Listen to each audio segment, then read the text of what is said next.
core, the big controversy. The real problem is that you have a weak core, and you know, it's fairly rare that a day will go by where someone doesn't say, "Oh, I've got a really weak core. It's my core. It's my core. It's my core. It's my core." There's a lot of talk about the core these days. When I started out as a physio, there was no such thing as a core. It's not the panacea that it's been made out to be. It's a lot more complicated than that. And yeah, you do need adequate strength of your trunk, and you need adequate control of your trunk, and you need coordinated effort between the different layers. But it's not the big culprit that it's made out to be. It's not the big cure that it's made out to be either. And it's really hard now because of the way that everyone's picked up on the core as the answer to everything, and it's the problem that when you do start to talk about it in these terms, it can be a little bit jarring for a few people, I think. So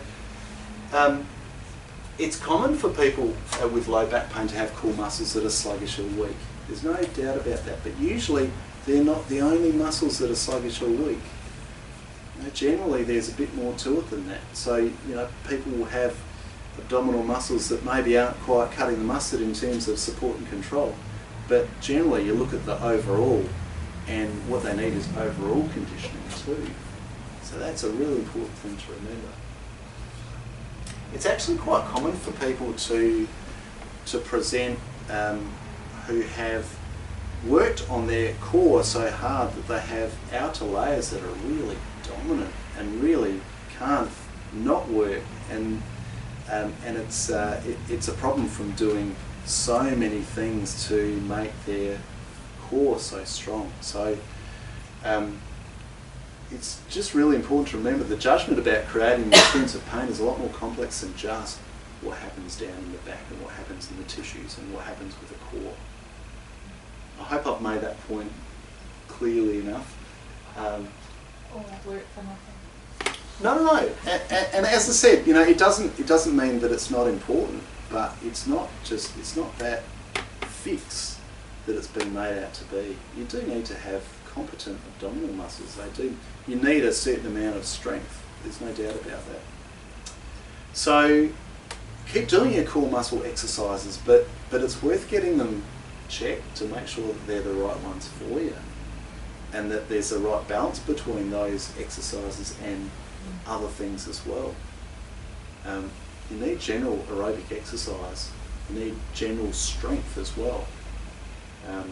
Mental health and well-being is really critical with chronic problems. And diet is something that I think is going to become more and more talked about in terms of people with chronic pain, and the fact that with poor diets you can create a low-level inflammatory response within your body, which isn't going to be helpful. So watch this space. I think there's going to be more and more out there about diet and chronic pain. There's already a pretty good understanding of it, but it's probably not quite out there as much. And I would argue that a big part of learning to manage pain is understanding it. So if you have an understanding of some of these concepts, and I've moved through them pretty quickly, I'm aware of that, and it'd be nice to have a bit more time to talk about them in a bit more depth, but I'm just very conscious of the time, and maybe that's a talk for another night, but just the understanding of why things hurt, and why things can hurt a lot longer than you'd expect them to as well. You know, there's a lot of problems, a lot of people that have problems that they would have expected to have resolved themselves, but continue to have pain. You know? So to understand that is really important. And then having goals, having a plan of attack. I think nothing beats having a plan of attack. You know, having actually a structured way of getting through this situation. And working with someone that's got a good working understanding of low back pain and why it hurts, an evidence-based understanding of it. So that, to me, is more the solution, and not just that first point about the core muscles. All right, and myth number 20, it's up to someone else to manage my back pain.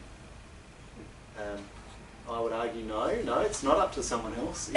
It is your back after all, and you need to make the decisions, and you need to make decisions that you are comfortable with. And it doesn't really matter who your health professional is, whether it's a physio or a chiro or an osteopath or whatever.